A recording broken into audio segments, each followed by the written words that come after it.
Jabule.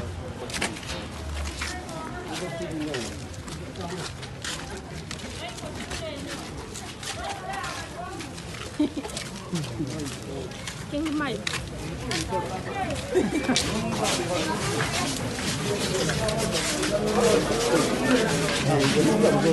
Ekyaliwo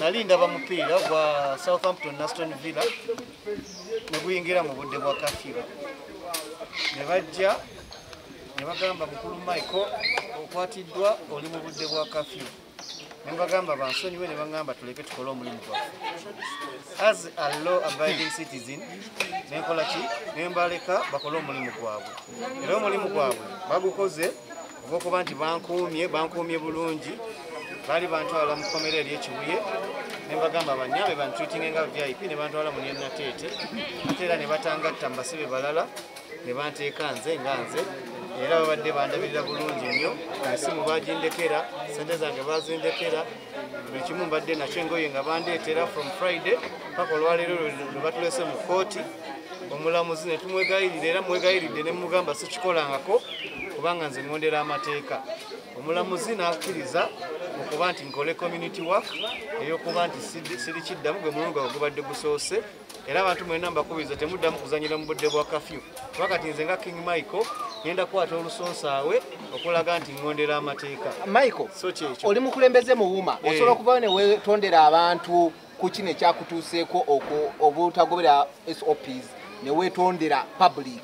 Abantu mbagamba temuddamu kutambula mu budde bwa weetonde Michael. Sigo neetondesa sagala gwe walugemu neeteko lugezigeziri genda oluleete ku bbalamu olidde bye ngenda kusaawa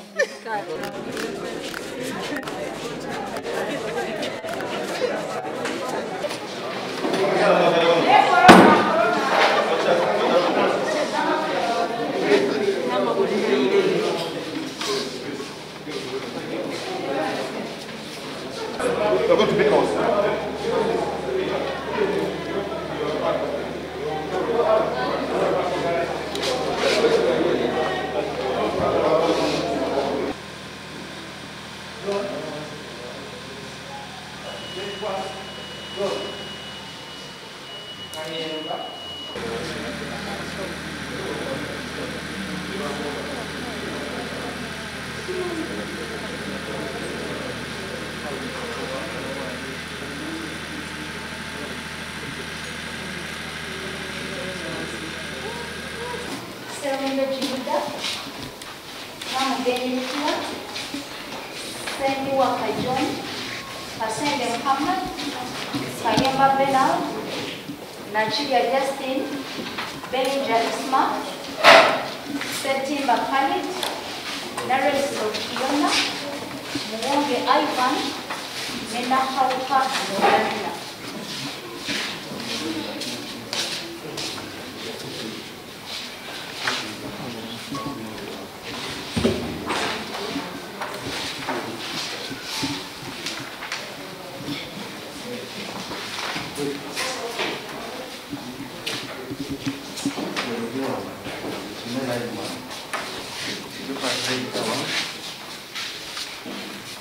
Wanya Michael, Nedrago Center.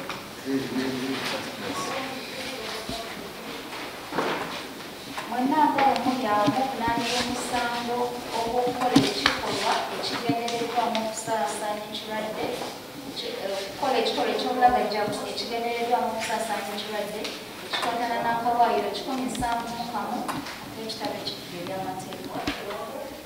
Kigambibwa nti mwenna nga bwe muli awo ng'ennaku za mwezi mukaaga omwezi ogw'okuminaomu omwaka 2021 Salama Central Zone Kisange Marching Division mu Kampala District mwasangibwa mu kuŋŋaanya wamu nga temutadde ebikolwa bigendereddwamu kuziyiza okusaasaanya ekirwadde kya COVID-19 mwali temwewadde mabanga ate nga temwambadde masiki zammwe ate ng'ekyo kya bulabe eri obulamu bw'omuntu. Drago Center wa kituufu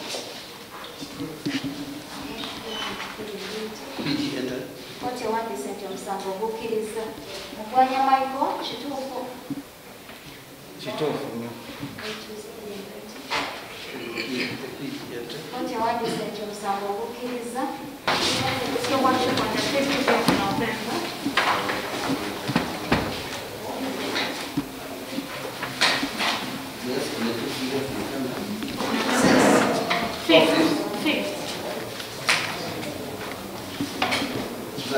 the DPC of Katwa, 1 SP Venom, instructed police to conduct an operation to effect curfew as directed by the President.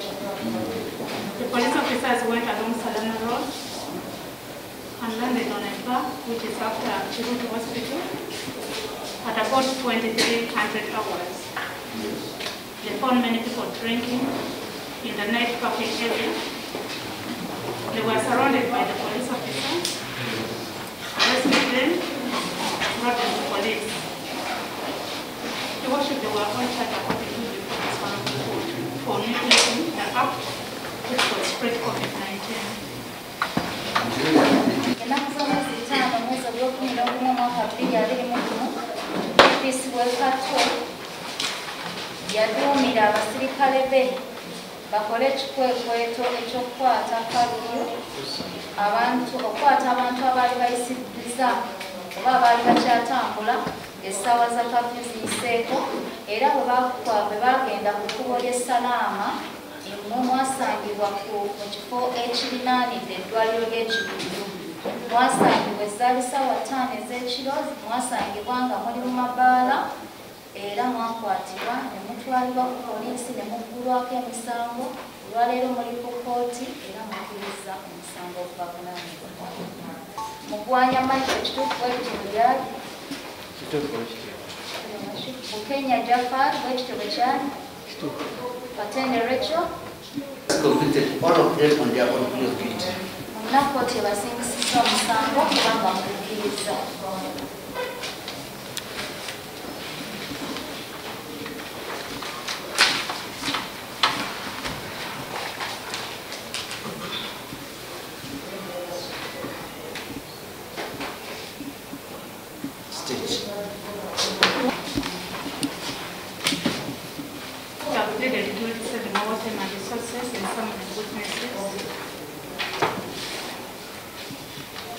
Your Worship, these offences are becoming so rampant. Where people are taking advantage of the presidential directive by defying the orders made by the President, yet it is to protect the public. Your Worship, I pray for deterrent sentence. I so pray.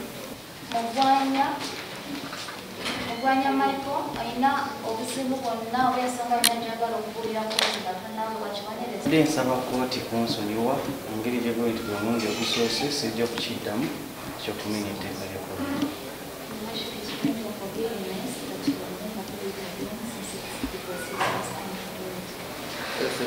Bukenya Jafar. Hali mbadde asaba kkooti kunsonyiwa wagwa omulundi gwange ogusoose. The prosecutor said that this is your first offense. You have no previous criminal records. Omwami wa gavumenti agambye nti omusango ogusoose bavunaanibwa terina musango mulala gwonna gwe mwalikozesa. But does not exonerate you from being punished. Naye era tekibajja kukangavvulwa. So we are going to punish you by sentencing you to community service. Era mugenda kukangavvulwa nga mukola ekibonerezo kya community service for 2 days. Malibanga lya nnaku beginning today. Now, up to 6 p.m. when you rush because of curfew. Then tomorrow again you come and do community service here by 8. When I'm landing, when I am packing, I want to see you doing one. Even I will issue warrant of arrest for 30 days in the Chita. Is that okay? Agenda leero n'atadda enkya mukomewo ssaawa 2 mukole omutadda atadde wakusibwa ebbanga lya nnaku 30. Is that okay? Okay.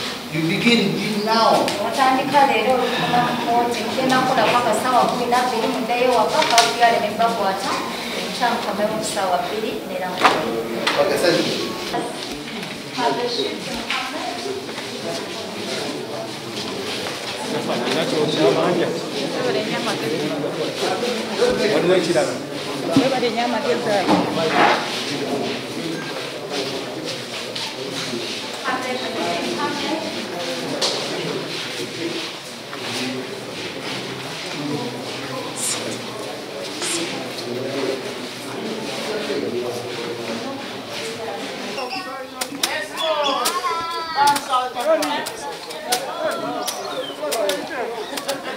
Brad, omukulu ogenda tuti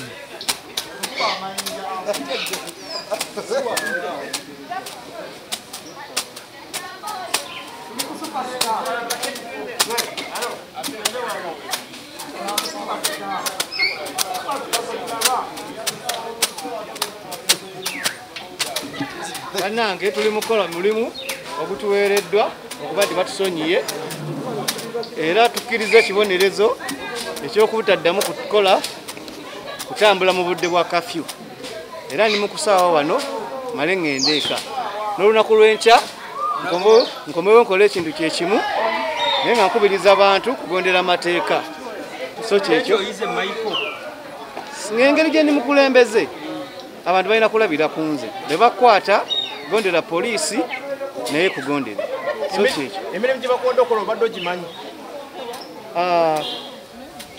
just mbadde oludde okusaawako naye nga nakyo si kibi bintu bya bulijjo si kibi okuba nti omuntu asaawako ate nga ne wasaawa nawe walabika bulungi mukitegeera bulungi kati kulinga kola ki kuyisayisaamu mbadde okusuubira okwegaana omusaawe nga lwaki ngawegaana kugambye ndi mukulembeze bagambye ndi mukulembeze abantu balina kulabira kuffe so gwe omuntu yenna ali eyo muvubuka ali eyo omukyala ali eyo obanga oli eyo ng'omanyi ogenda kuba nti osoba mu budde bwa kafyu bagenda kukwata okole kino kyekimu kyenkola ki ate bayinza obutakuwa ku ssaawa ne bakutwalawo twaziruzira so mbadde n'omukisa omulamuzi mwegayiridde n'atusonyiwa so kyekyo kinga ekyogerwa mbu osi yali agala kwasandabirwa mu emotoka yo mbu wali olembedde mu motoka